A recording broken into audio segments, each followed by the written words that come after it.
Whole Foods, refrigerated section by the fish on ice. 7-Eleven, beside the fruit cups and light syrup. Trader Joe's, by the packaged sausage. It is everywhere. But as sushi made its way into foodies' hearts across the globe, one thing has persisted in making sushi, sushi. And it's right there in the name. The word sushi actually refers not to the fish, but to the rice it was originally used to preserve the fish. Some of the earliest documentation of sushi comes from China thousands of years ago. During the monsoon season, floods pushed fish into rice paddies, and farmers who caught the fish needed a way to store them for extended periods of time.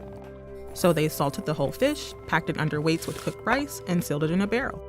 Months later, bacteria had converted sugars in the rice into lactic acid, which helped prevent the fish from spoiling. The pickled fish was eaten, and the rice was tossed out. This preservation method spread to Japan around the 8th century, where they later shortened the fermentation time and began eating the sour-tasting rice with the fish. And when rice vinegar was invented around 1600, it was used to flavor the rice instead of waiting for it to ferment. Later, the invention of nori, sometime before the 19th century, led to maki, or rolled sushi. 18th century sushi was often 3 to 4 times bigger than what we see today, and was served as street food in Japan. As it moved indoors, restaurants wanted to distinguish their sushi as more refined.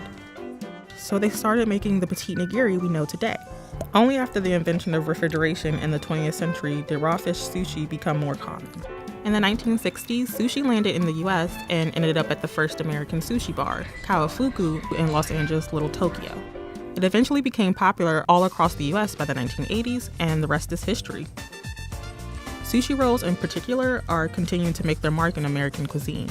You've got the Philly roll with its very un-Japanese ingredient of Philadelphia cream cheese, the California roll made with avocados and fake crab meat, and many more non-traditional ingredients. Oh my gosh, the sushi burrito is living. This is deep fried sushi. It was also in the States where the maki roll was turned inside out, reportedly in response to American squeamishness about seaweed. But through it all, the flavor of vinegar rice is a staple, tying today's sushi back to its very practical past.